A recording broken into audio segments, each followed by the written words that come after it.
Assalamualaikum warahmatullahi wabarakatuh. Di sini saya akan menjelaskan pelanggaran hukum. Pelanggaran hukum yang berada di lingkungan sekolah, rumah, dan masyarakat.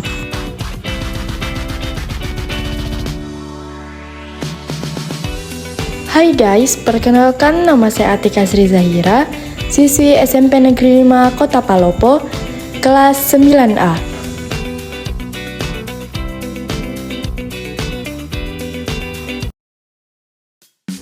Apa sih pelanggaran hukum itu?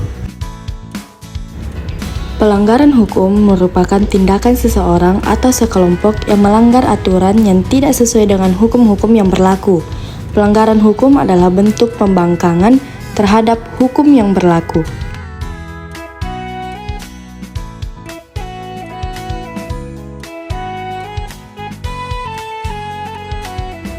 Nah, saat ini saya akan menjelaskan 3 pelanggaran hukum yang ada di sekitar kita.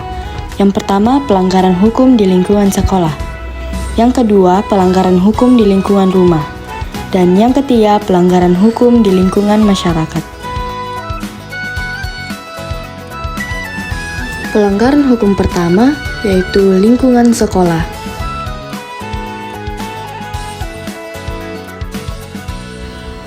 Yang pertama ialah diskriminasi dalam berteman.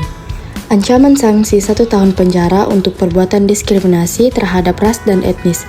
Hal itu tercantum dalam pasal 244 tentang tindak pidana atas dasar diskriminasi ras dan etnis.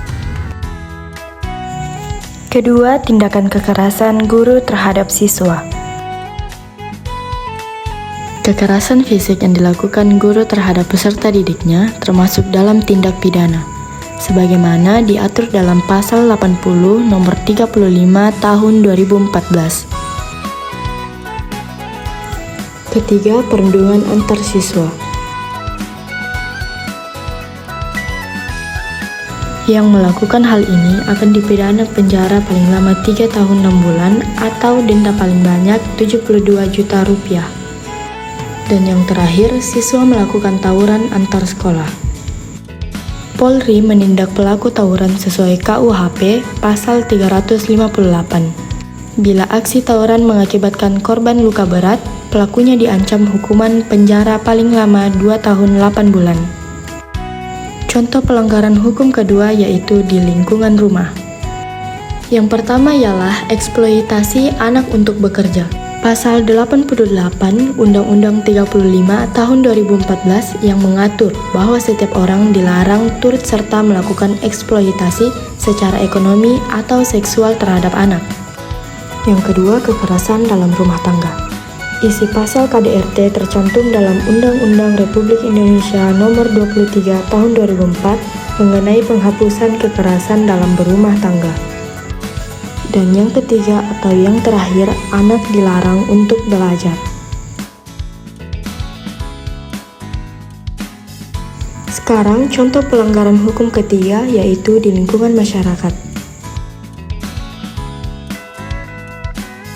Contoh pertama merupakan penganiayaan. Pada dasarnya, tindak pidana penganiayaan biasa yang berakibat luka berat dan mati diatur dalam Pasal 351 KUHP. Kedua yaitu pencemaran nama baik. Pasal mengenai pencemaran nama baik juga bisa kita temukan pada Pasal 315 KUHP. Pasal ini membahas spesifik mengenai penghinaan yang termasuk dalam kategori ringan. Ketiga yaitu tindakan main hakim sendiri. Menurut hukum pidana pasal 170 ayat 2 butir ketiga KUHP, yaitu kekerasan terhadap orang atau barang yang mengakibatkan kematian diancam dengan pidana penjara paling lama 12 tahun. Dan yang terakhir, tidak toleran pada perbedaan. Perihal toleransi di Indonesia secara tersirat termuat dalam Undang-Undang 1945 Pasal 28 ayat 1 yang berbunyi, setiap orang wajib menghormati hak asasi manusia orang lain dalam tertib kehidupan bermasyarakat, berbangsa, dan bernegara. Demikian penjelasan saya tentang pelanggaran hukum yang ada di sekitar kita. Jika ada kesalahan kata, mohon dimaafkan karena yang sempurna itu hanyalah Allah Ta'ala. Wassalamualaikum warahmatullahi wabarakatuh. Terima kasih sudah menonton. Bye-bye.